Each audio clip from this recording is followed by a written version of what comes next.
that plays a huge difference.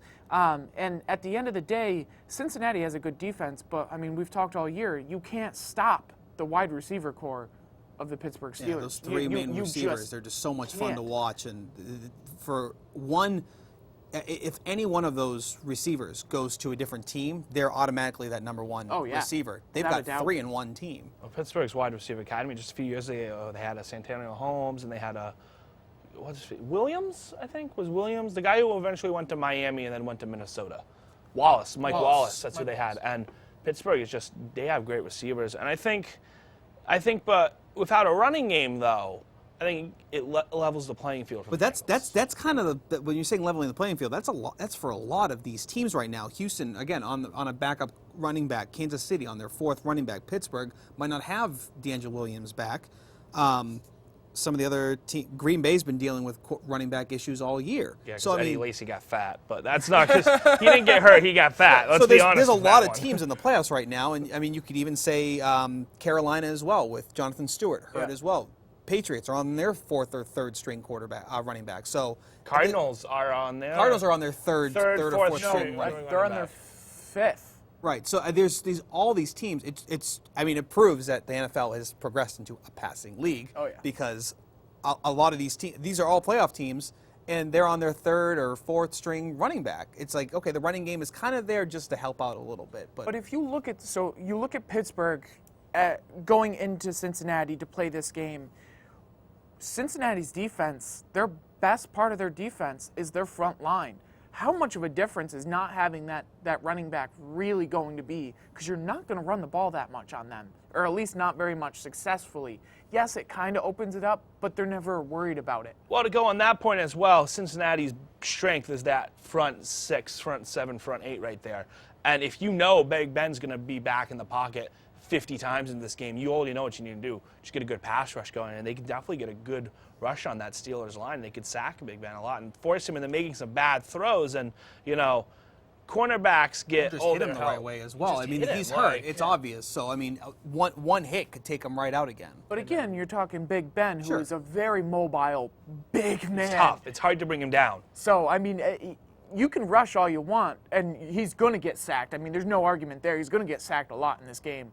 But he could also open you up to a whole new realm because you rush everyone in. You can't go one-on-one with these receivers. So it's hit or miss. Mm-hmm. Seattle and Minnesota on the NFC side. Seattle going to Minnesota, and they're saying that this game is going to be probably one of the coldest in NFL history. They're looking at tundra. Right. They're looking at about 0 degrees at start of game time with a wind chill of -10. What do you see from a team like Seattle that is, I would say almost bar none, the hottest team in football right now going into the playoffs? In the NFC. Yeah. How well would they do going into cold like this to play a Minnesota team that's been, they do it year to year to year? Seattle's no stranger to cold either. I mean, 0 degrees is a different ball game anyway. I think it's different for anybody, right? But at the same time, Minnesota is thanking God that they're playing in Minnesota and they're not playing in Seattle. I mean, that is always an instant big bonus. The question for that game is, can Minnesota score enough points? Seattle is hot. They've got some highlight players, but they're kind of a quiet team too. I mean, outside of Russell Wilson, there's no one really that you're going, I want him on my team. I want him on my team. But that's more on the offensive side. When it comes to defense, I think this game's Seattle should win this pretty easily, in my opinion. No, I don't think. Minnesota's got a great defense. Here's the thing the way about I look at this it game. the way I look at it is Minnesota have a running game. It's Adrian Peterson. But when the passing, they're not that great in the standings when it comes to passing. Meanwhile, Seattle is kind of they have Seattle defense. Their run game is one of the strongest in the league, while their passing is pretty much up there as well with who they have. So I don't see Minnesota being able to score enough points to keep up with Seattle. If you've watched the Seahawks games the last few weeks, it's all been on Russell Wilson's arm. And I think when you go into, if this game was a 50-degree game, I think Seattle wins it easily. But you're going into Minnesota, first off, that stadium's rough to play in. TCF Bank Stadium is not a fun place to play when it's cold. And you got Adrian Peterson going up against the Seattle, defense, I think it turns into Adrian runs it 35 times, somewhere really high and ground and pound. And I think this game will be like I had it down here as a 17-14 game. I think it's going to be a low very scoring, very low like scoring. Who's going to win in the trenches? Basically, Yeah, It's going to be a trench game. We get that cold, you can't. They're going to have a hard time throwing the ball and catching the ball because the ball's not going to fly quite right in that cold of a temperature. But the thing that no one talks about is Minnesota's defense. Their defense is very good. They're going to get to Russell Wilson. They can stop them all the same. Mike Zimmer has done an amazing job on that defense, and that's what he used to be. Was he the defensive coordinator or the offensive coordinator for Bengals? I thought he was the defensive coordinator, and he has installed his mindset in that team. And Minnesota is a team that I think is, along with Washington, underrated and not really, talked about because they don't have the pedigree that Seattle and Green Bay have of these teams have made the playoffs in the last 5 years. And nobody's thinking about Minnesota. And I think Bridgewater is a very good quarterback. I don't think he's a top 10 quarterback. He's not close to that. But I think Bridgewater can win you a game at home against Seattle. Mm-hmm. And Seattle doesn't have Marshawn Lynch as of this moment. He's returning to practice. And their run game's had some question marks this year. And that's why Russell Wilson's throwing the ball so much. And if you put the game on Russell Wilson's shoulders against the Vikings defense in Minnesota when it's 0 degrees outside, I think this game's a lot closer than people think. And I think Minnesota's going to win. I think they will too. And you look at, for instance, last week's game against Green Bay, Nobody which thought they were Green gonna Bay win. has had some struggles here at the end, but nevertheless, they've got a lot of receiver threats, and you're still going against one of the best quarterbacks in the game. So to be able to stop that in Lambeau, what makes you think they can't stop Russell So you're Wilson? looking at that Minnesota Green Bay game more like a prep game for Minnesota for visiting Seattle. I'm not even looking at that Minnesota Green Bay game. I'm looking at Minnesota's overall body of work. And Minnesota's overall body of work this year has been very good. And they're a team that strikes you as, yes, the running game is dead for most of the league, but if you look at the teams that have won the Super Bowl the last couple of years, Patriots last year, they had a very strong running game. Seahawks the year before that, they had a very strong running game.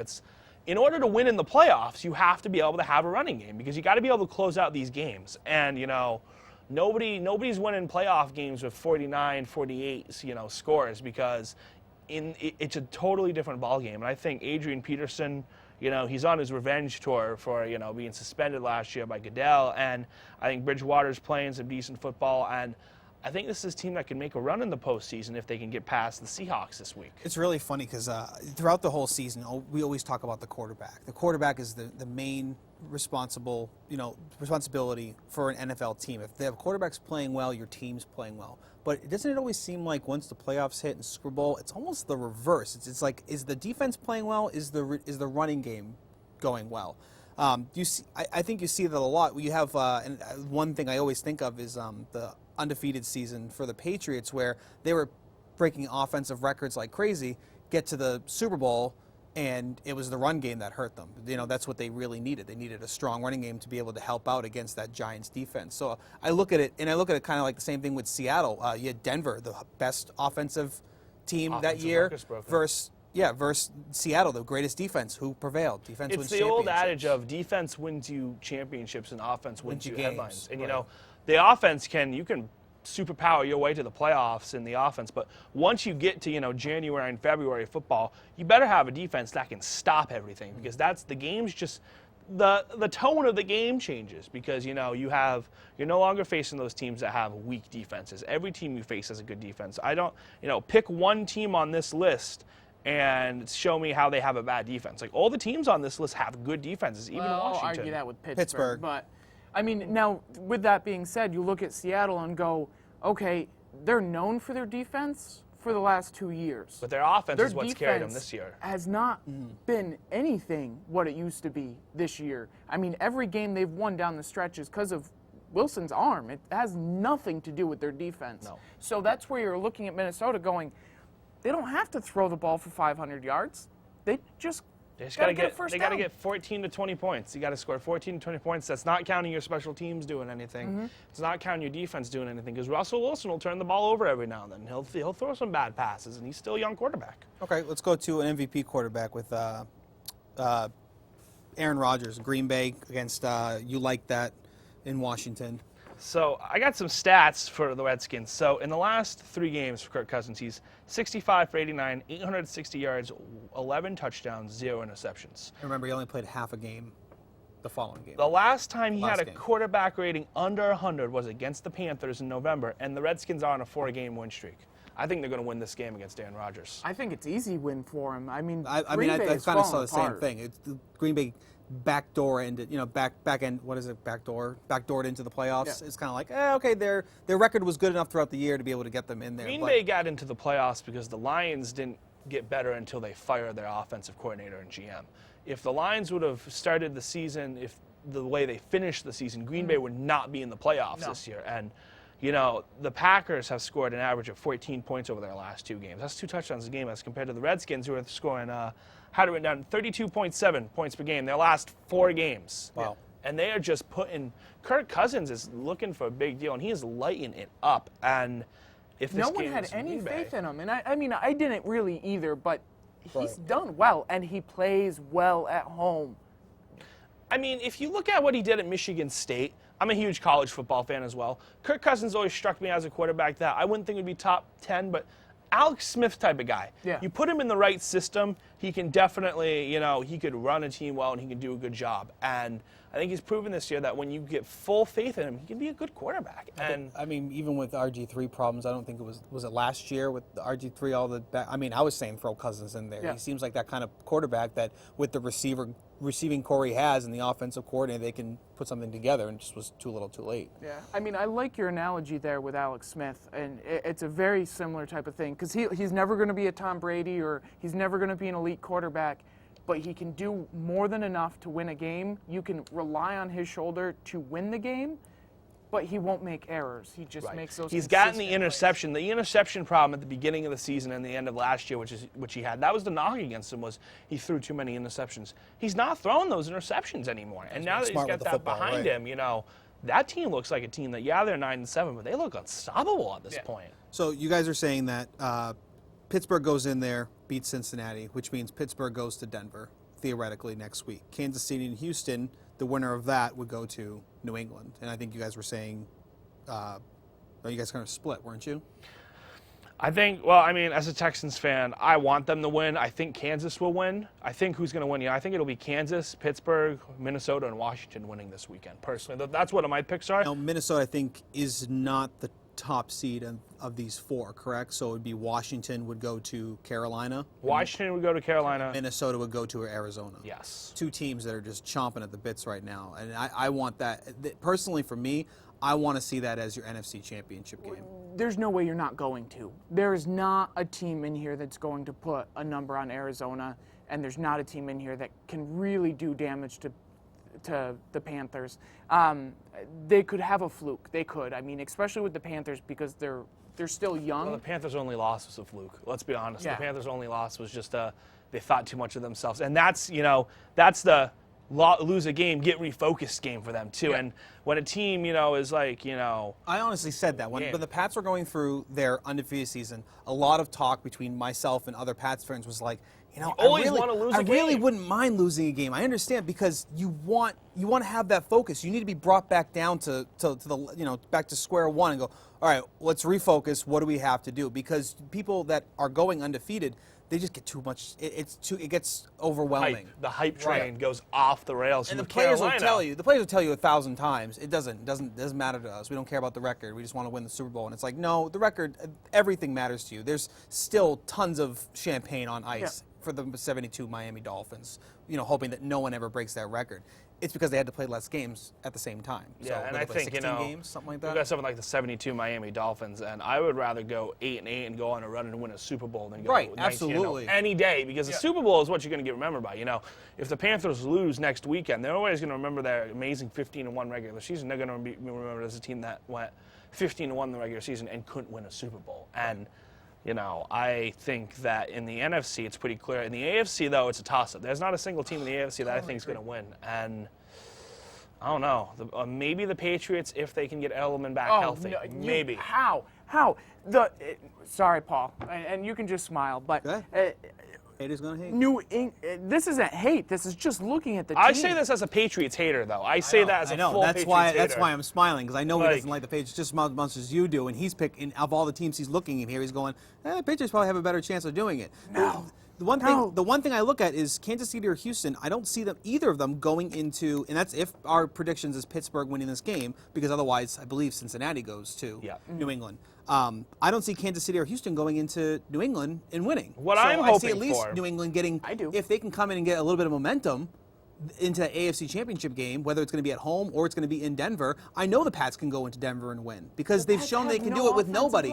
Here's the thing that But you all have to they remember. went to overtime with Denver with no offensive line. They've got and worse. and they didn't have any wide receivers, You but they didn't have any guys- offensive weapons. So now they could possibly go into Denver with some offensive weapons, the same offensive line. But who's I don't know. the coach for Denver? Gary Kubiak. All right, Gary Kubiak coached the Texans for a good 8 years. So let me tell you something. I'm familiar with Kubiak ball, okay? And let me tell you, if there's something that it will fail in the playoffs. You put Kubiak and Manning together in the playoffs, that team will look great, but they will fail when they face a guy like Bill Belichick, who's a great planner. Thank you for bringing that up. And- thank you for bringing that. 'Cause Gary Backups. Kubiak No, ball- I want to talk about backups real quick. Because I'm Gary glad you Kubiak brought- ball is pretty simple. Take a lead in the first half and then just sit on it. No halftime adjustments. And I think, as a Texans fan watching this KC Houston game, I'm praying that Cincinnati wins because then the Texans would get their old coach in Kubiak and we could beat him. So I think if Kansas or Houston ends up going to New England, it doesn't turn out well. But if Kansas or Houston can go to Denver, that's a winnable game. And if the Chiefs can go to Denver and win, I think the Chiefs might be the second best chance to the Patriots in the playoffs because the Patriots, yes, they don't have an offensive line. Yes, they're decimated by injuries, but fact of the matter is that Bill Belichick and Tom Brady, out of everybody in this group of playoffs this year, is the most consistent, consistent-wise, they're the best team left standing, I think. Maybe Kansas can get, I maybe don't Kansas argue can get there. that Bill Belichick and Tom Brady, they pull things out of their hat all the time, and they are magic at that, and I give them that. But Kansas City has a stud defense. They can put up points. They don't make errors, and I just think, in my opinion, as a Patriots fan, Alex Smith, I don't trust Andy Reid in the Brian, playoffs. Brian Hoyer, AJ McCarron, they don't scare me. They don't scare me at all. Maybe They're not Andy meant Dalton to. scares me. Maybe Andy Dalton, if he's healthy, Maybe. scares So me. that's what I wanted to get into real quick with backups. You have Andy Dalton and AJ McCarron. Are we kind of all on the understanding that if Dalton's ready to go, he's your Oh, your yeah, starter? he's your man. What about in Denver? You got to play Peyton. You got to play your backup. Manning's the best backup in the league. But he's not the backup. Well, he was. He was Osweiler's the backup. Osweiler helped you get. Osweiler beat the Patriots. Here's another thing Osweiler about fell apart. Here's another thing about Gary Kubiak football. Gary Kubiak made Matt Schaub a top 5 quarterback for a year. Kubiak football is very good at taking a quarterback and finding their strengths and running the bootleg. They run the bootleg handoff, play action offense. And it works to a point, but Osweiler really got hyped up by beating the Patriots. And let's be honest, if he doesn't beat the Patriots in that game, you don't hear as much about him as you're hearing now. He's not a great quarterback. And if Manning is healthy enough, if you watch the San Diego game, the minute Manning came in, that offense had a totally different tone. Oh, absolutely. Turn Playing it better. right back together. Yeah. Audibles. It's audibles. It's at the Defense, line too. adjustments that Peyton Manning does better with at this point in his career than Barack does. And Obviously. Peyton Manning is not going to throw bombs for 80 yards. He's never been that guy, but he's a smart guy who at the line can win you those games. And that's why you have to go with him if he's healthy. There's But no also, excuse. also look at this from a point of view of kind of comparing him to like the Tony Romo Dallas Cowboys team of you put Tony Romo on the field and the team plays fantastic, offense and defense. Cowboys are 12-4 You with take Romo. Tony Romo out, They're 4-12. and they can't do anything. And this is the same type of scenario in Denver of Peyton Manning puts life into that team. Their defense started playing better. Their offense obviously played better. And it wasn't so much that his throwing looked so great. It's those simple things of knowing where the defensive backs are coming from, knowing the blitz spots, and like knowing how to read out of that, And which it's- Osweiler This is can't like a do. rejuvenated And it's JT making- in and front of it's me because at the making- beginning of the year when he was doing so poorly, I wanted we were him gone. talking gone retirement. Now we're talking Lord and Savior. Well, he wasn't healthy. And that's the thing. No. You got him healthy. And the thing about Peyton Manning is Well, that he's technically still not healthy, the and thing he's still that the makes same him age. so much better is that it's not the fact that he's throwing touchdowns. It's the fact that he'll make an audible that'll extend a drive 2 more minutes, giving your defense 2 more minutes on So the bench. where was that the making beginning of the defense year? fresh. I mean, you can say healthy, not healthy, but His he went defense down played because of great. injury. But what has changed from the beginning of the year to this year? Nothing. I think that foot Rest. was. I think that foot was He's the hurt. Rasheed Wallace of quarterbacks. Bring him in for the playoffs, and he's good to go. I think that foot was hurt longer than was led on by the Broncos organization, and I think that foot was hurt in week 3. Right. I honestly think he played through some pain for a couple of weeks. I want to get into MVP talks. Let's take a quick commercial break with something we've never done before. So as soon as it's ready, it'll run, and we'll be right back. Hey sports fans, Paul Snyder here, programming coordinator for Northwest Access TV, here to tell you about a couple opportunities that we have here going on at the station. The high school sports season is always a busy time of year. From the ice rink, hardwood, diamond, or gridiron, there are just way too many games for us to cover alone. That's where you come in. Tobin with the ball. Over to Mark Connor, he wants it, won't take it. Harvey will. For 3! We're looking for volunteers with a passion for sports that want to get involved at Northwest Access TV to help record the games in Franklin County. Whether it's from behind the camera catching all the action or simply lending your voice as a play-by-play announcer, we need your help. Baseball pass. Shot, taken, misses, and that's the game. So contact Northwest Access TV today to find out how you can get involved. 802-527-6474 or email us at info@northwestaccess.tv.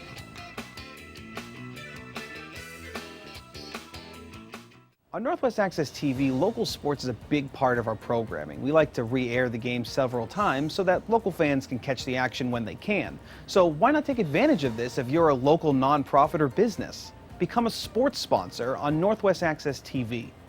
In exchange for a $500 donation, you receive a 15-second spot about your company at the beginning and end of the rebroadcast games for an entire season. We're talking pennies per spot. It doesn't get much better than that. Contact Northwest Access TV to find out how you can become a high school sports sponsor.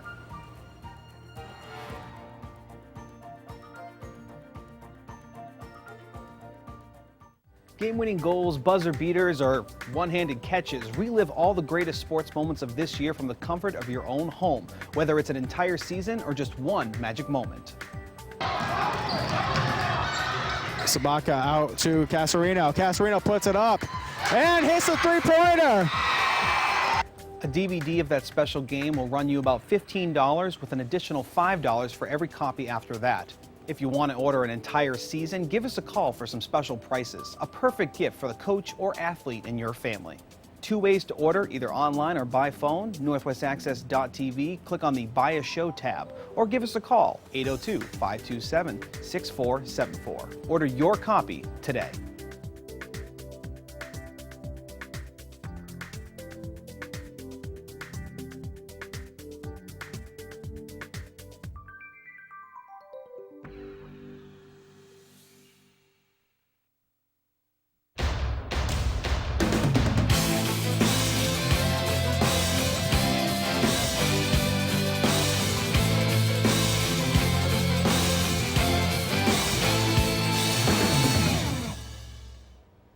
Welcome back to Huddle Up. Hopefully you enjoyed looking at my face for the last 3 minutes. You get to do it for another half hour.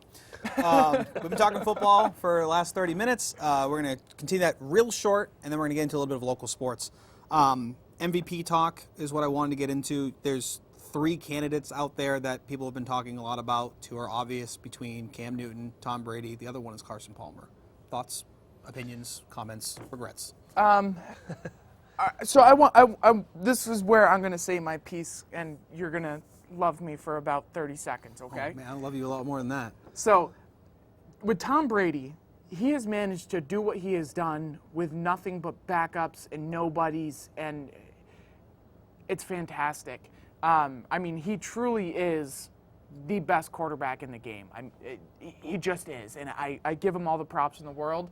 Does he deserve MVP? It's the only side catch.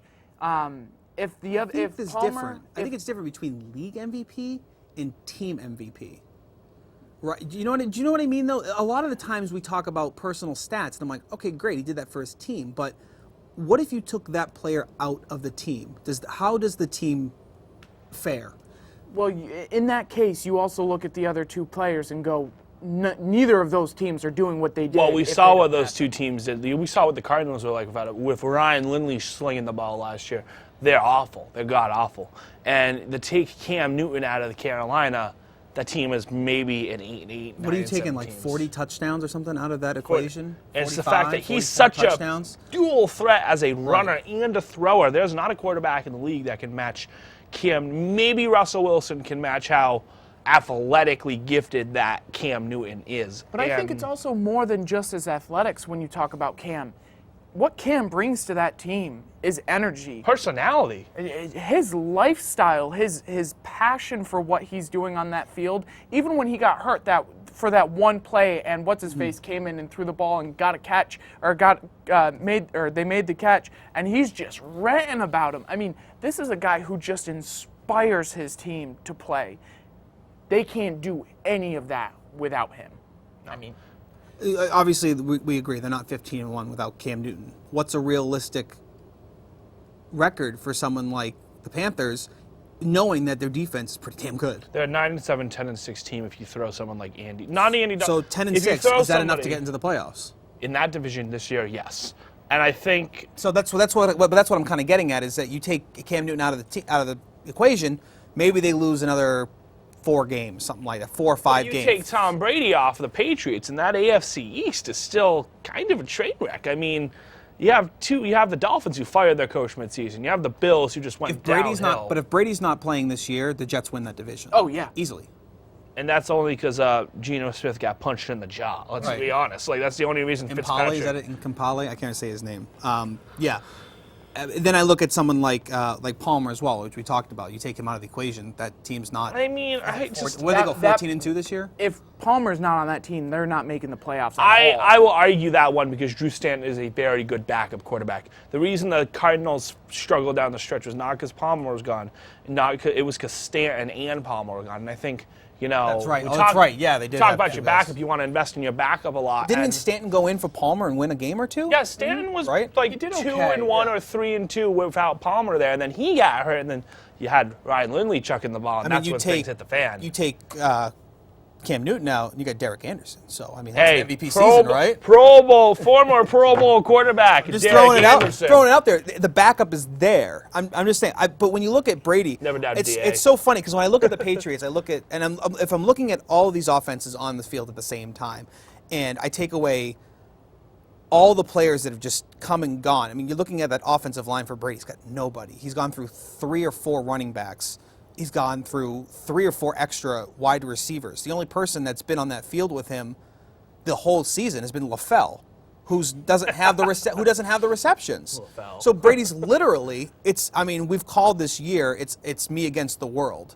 It really is with someone like Tom Brady. Well, it's the Tom Brady revenge tour, and it's been That's fun what to I mean. watch. But it's all, and he's doing it by himself. And I know he's throwing to people. I know that people are running the ball. I know people are playing defense. But Brady's literally carrying this team by himself. But here's the catch: you expect it.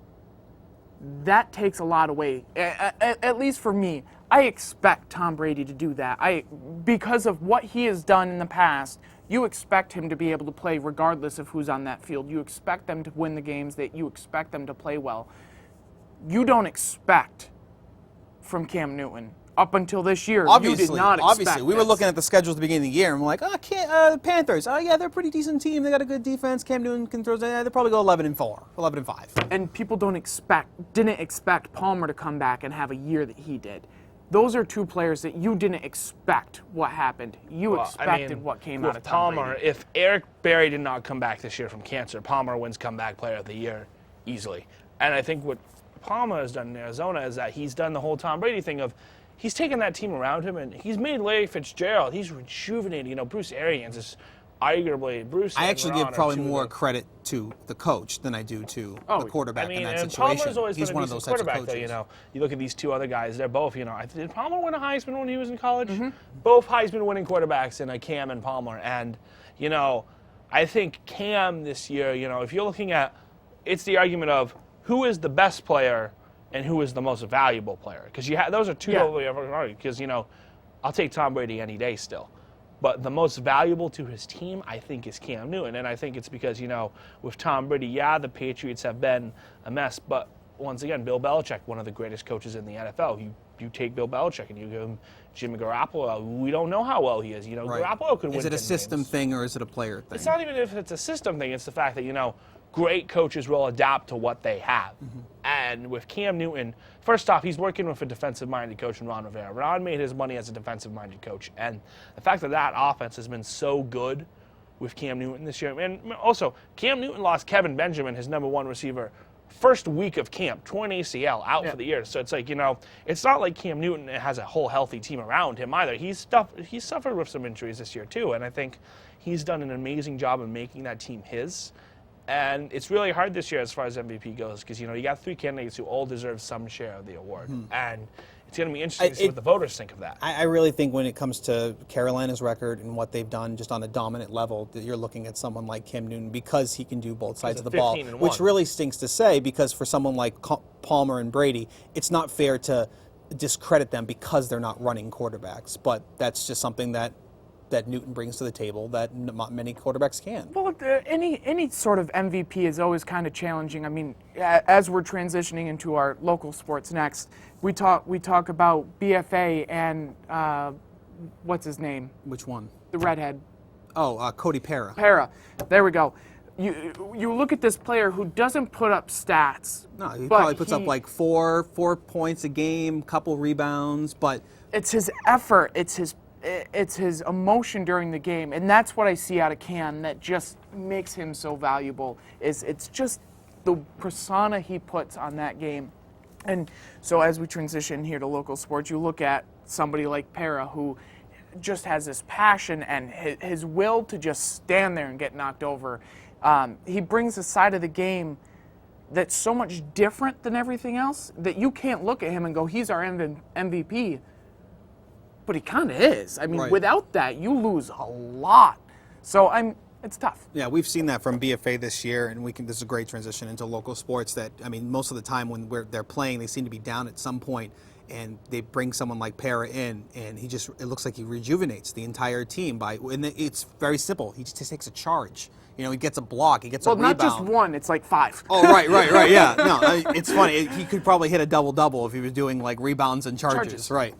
MVU has that player, that sophomore. I don't remember his name off the top of my head. I want to say Anthony something that came in and beginning of the year, MVU was struggling to score baskets for the girls basketball team. This guy comes in and is running around the court, and it's those hustle plays in high school basketball. It's the fact that you can have somebody score 10 points and it won't matter. You can have somebody get 5 key rebounds and take 2 charges or 2-3 charges in the game. Totally changes the pace of the game Absolutely. for a team. Yeah, it's funny. You have to eventually, hopefully, if all works out, we will get BFA basketball head coach Matt Toof on with us via phone. Hopefully, if he calls in the next couple minutes or so, so we'll be able to ask him a little bit about the BFA team. You last night were at Enosburg and Richford. I was, and that game stands out because of one player, Calvin Carter. Who is this kid? Where did he come from? And how come he is able to transform Enosburg into apparently a top 10 power ranking team according to the Burlington Free Press? You have one guy with a hand in his face who can make a 3-pointer who is a junior. This guy, Calvin Carter, is arguably one of the best players in the state of Vermont because he's just so offensively good. You can put 2 guys on him, he'll drain a shot. Like 3-pointer, he had, I want to say, over 20 points last night. 26 points last night. 26 points last night. A 63-40 win over Richford. Yeah. And I'm not saying that Richford's the greatest team when it comes to basketball, No, but you have a but player that's, you take him out of the equation and Richford wins that game. Well, I think at the beginning of the season, if you saw the Enosburg MBU game that we had on Northwest Access TV, and where Enosburg struggled to get 30 points, that's the difference between having a guy like Calvin Carter. Enosburg's got 2 great players. Emily Bowes, who's already a 1,000-point scorer. She's a senior. She got 1,000 points last year. And then you have Calvin Carter, this guy who is really good, plays AAU basketball, has been playing basketball all his life, know his whole family. I've coached him in volleyball when he played for a few years. It's just the fact this guy's so good that when you have one player who's a threat to do everything on the floor, it automatically leaves space for everybody else. You have to worry about Calvin, so that leaves your guy open on the post. And the thing about Enosburg is that, another thing about Enosburg last night, they were playing without their coach, Matt Luna, who has been, rumor has it, suspended for 2 games. I don't, administration is not saying anything about that, but he didn't coach last night. And Calvin will make it so he'll put up 26 points in a night, and the 26 points he puts up is, not on the box score, is that Richford got that game within 6 or 7 points. Calvin hits 2 straight three-pointers with a man on him.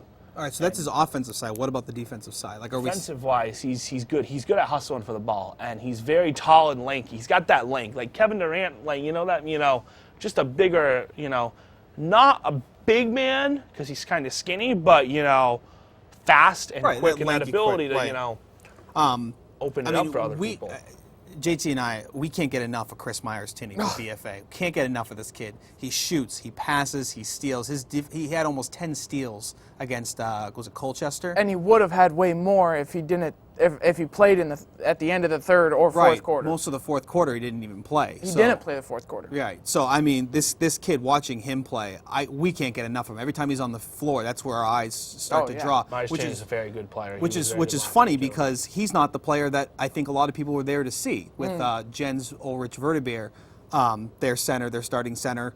He's that kid that when he goes on the court, you're like, who the heck is this kid? And it's funny that Chris Myers-Tinney is able to steal that spotlight from him because usually when Chris Myers-Tinney is scoring, Verdebeer's not. Mm-hmm. So defensively when he's on the ball handler, I think we were saying for the last game, the ball handler was almost for the other team was kind of challenging him, like, oh, I can do it too, and fails like 90% of the time.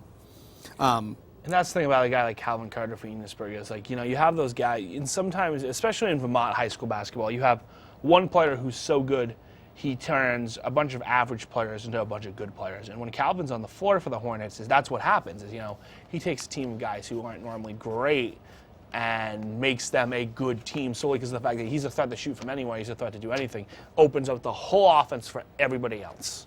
And they go from a team that struggles to score 30 and 40 to a team that can put up 60 easily against a Richford team that isn't they're not setting the world on fire, but that team's not a bad team. They have a Mick Williams who is, he's been looked at by Vermont Tech as far as, recruiting goes, and big man, bigger than, big as me, filled out, can shoot the three ball, can post you up, very good player, doesn't get talked about because we don't cover them often, but, a very good player, and looks like we have a phone call. Okay. We have a phone call. We'll see you. Welcome to Huddle Up. What's your name and who are you? I guess, yeah. Hey, guys. Hey, is this Hey. Coach Toof? This is Coach Toof. How's it going? Thank you for joining us on Huddle Up. I really appreciate it. Hey, thanks for having me on. Of course. So, first question I guess we can throw at you is how's the team looking so far this season? We've had an opportunity to be at a couple of your games, and we've seen some promising things so far. Yeah, I'm really happy with the group of guys that we have right now. We're 9 strong. We only have 9 guys right now, and one of the guys is working on a knee injury right now. So we're really playing with 8 guys, but I could not be happier with the makeup of these guys. Their attitude, their mindset, everything. They're all on the same page. They've been a great group of guys to work with. Who's down for you right now with the knee injury? It's sophomore Cameron Bushy. He hurt his knee last Saturday in practice, so he went in and they looked at it. They said it was pretty swollen and that he needed to come back after 7 to 10 days. So we're looking at this weekend. He's probably going to go back and see where he's at with that. He's a really tough defender. He does all the little things correctly on the defensive end. So that does hurt us not having him in those games. Yeah, your team is definitely short on a few people. Yeah, we are, but we're not short on attitude and fight and energy. So we have the right guys on the team right now that are focused on making the team better. So really I have no complaint with that. We're out there, we're fighting every day with who we have. Oh, we see it when we cover your games. What are your thoughts about Chris Myers-Tinney?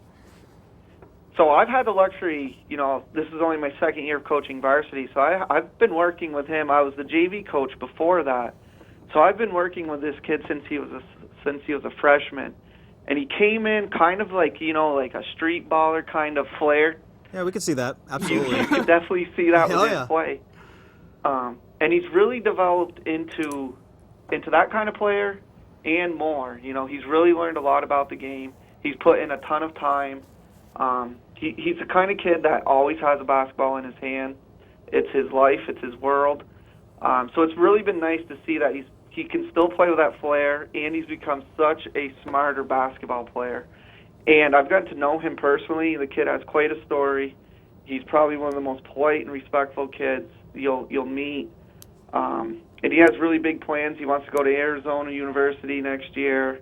He wants to eventually work with kids, and he wants to come back and he wants to coach. So he's just an all-around great kid and a really good basketball player. Yeah, it's funny, Coach, because I know that when the crowd starts to form up, their eyes shift a little bit towards Vertebeer, your center there. And I think it's crazy that a kid like Tinney can definitely overshadow someone like Ulrich. Yeah, and I mean, you talk about two different approaches to basketball, right? You have Tinney that's so smooth and so graceful and can weave in and out, can go inside, can go out, can do a lot of different things. And then you have the Verteber kid. He's a sophomore. He's a huge kid. It's a lot of strength. It's a lot of, I'm going to just shove this right down the other team's throat. Right. So that gives us quite a bit of balance, though, offensively, having an inside presence and an outside guy who can also get to the hoop. So it's a really nice balance, and it's a really nice luxury to have as a coach. One thing I've noticed just from your from schedules and scores and how it comes out, you guys seem to do pretty good against teams the first time around, but it's that second one that kind of gets into your heads a little bit. Can you talk a little bit about that for us?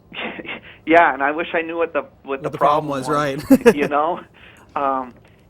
of that is we won those first games at home, and then the second time around it's been on the road. So we've just got to get used to playing in a more hostile environment and, taking the same approach that we take at home and just finding our own energy and creating our own outcome instead of letting, maybe it's a little quieter on the road and things aren't going our way. It's easier to fold up then. Can you trying to word this question correctly? Can you tell me about your full court press, how you guys go about doing that? Because we've seen that throughout the 3 games that we've attended. It seems like the other team really doesn't have an answer for it, and you guys run that defense so well, where it kind of throws them off almost instantly. And you guys are doing that for three quarters at a time. Yeah. It's been we've tried to be a little more strategic with it this year. My assistant coach, Dan Rayom, I want to press all game long, every minute. He's good. He's a little more realistic. We only have 9 guys, so it's not something that we can use all the time, but it's something that we like to just throw out there to kind of disrupt the rhythm of the game. So if things are a little too slow for us, because we want to push the ball, we want to keep things moving, if we feel like we're just not in a rhythm or the other team is too comfortable, we like to go to that. And it's been working. It's been working because the guys have really the way we press is that everybody's got to be moving together. Everybody's got to be on the same page, and there is a lot of work involved, a lot of chasing guys down, and just maintaining pressure the full length of the court. So it's a big commitment physically for the guys, and they've responded well. And you're right, it's thrown other teams just out of their rhythm. So it's worked so far for us. And on the flip side of that, every time I've seen a team go full press on you, you've eaten it alive. Yeah, and it goes back to we practice our press during practice time. So these guys have picked up experience just in practice. So a team that presses is going to be able to break a press in a game. And I've been actually really impressed with that because half of our team is very inexperienced with the sophomores and the 1 freshman we have. And for a team to try to press us, and we've responded well so far, I've been very, very happy with that.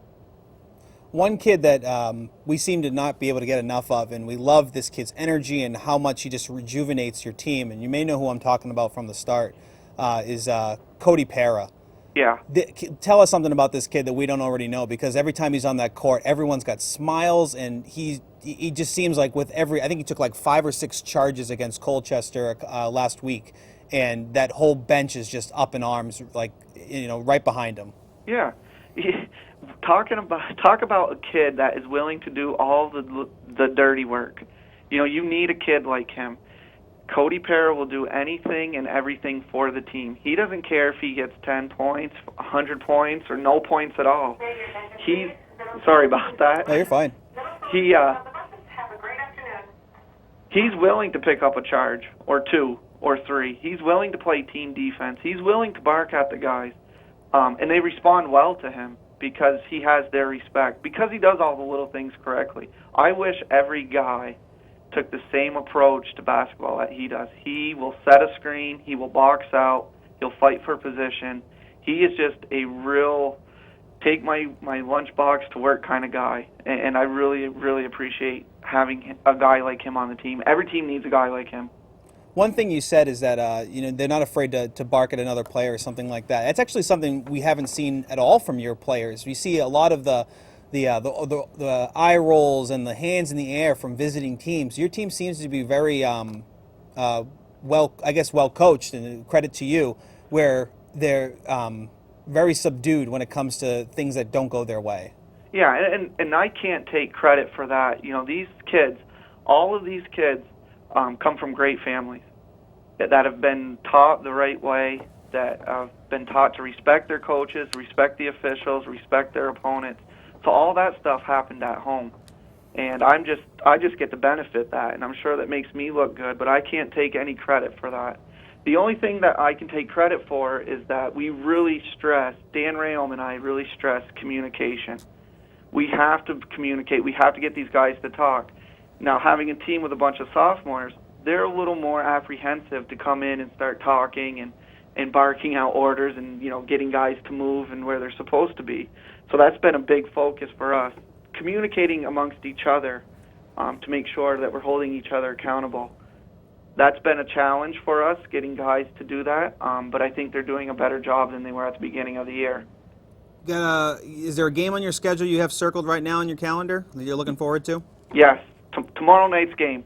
That always the next game is what we're focused on. We have South Burlington coming here. I think we're going to match up well against them. We get to play at home. We play well at home. We have not lost at home yet. Knock on wood. Yeah, we've noticed that. Yeah. So again, they always have a plan. South Burlington's they always have a plan. They're always ready to go, and we're just going to keep improving. I think our team has the greatest amount of space to grow, and we have the most potential out of any other team. And the challenge this year for the rest of the year is just to make sure that we do not plateau at any point this year, to keep these guys moving in the right direction. Coach, I really appreciate you giving us a call and talking with us on Huddle Up, and good luck to you the rest of the season, and we'll see you around. Thank you. Thanks for having me on. Thank you, sir. All right. Bye. Bye. So that was Matt Toof, head coach for BFA, to be able to come on Huddle Up, be our first guest. An honor to be our first guest. Absolutely. Talk a little local basketball with us, learn a bit more about BFA basketball, and hopefully we can get other coaches to do the same thing throughout the rest of the year. I can tell you one of the things that he talked about that I loved was, you mentioned their personality and how they click and they don't argue with one another, and they really don't show that much frustration with one another. But to go along with that,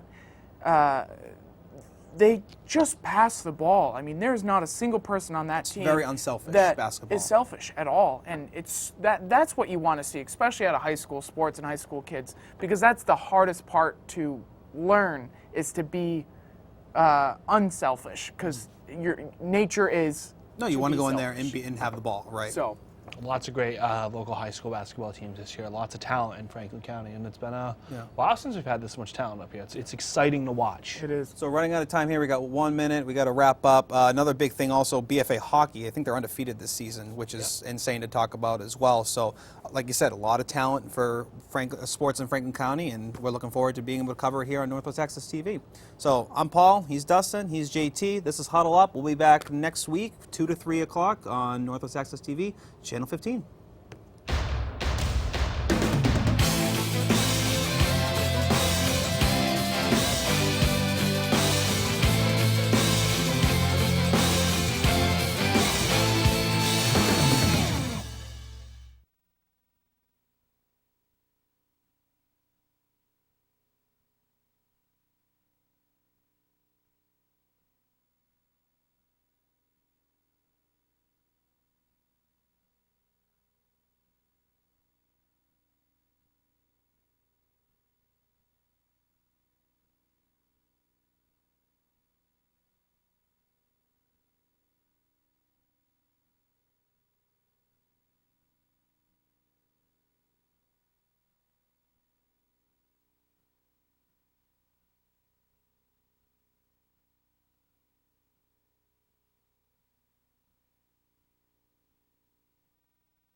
thing about not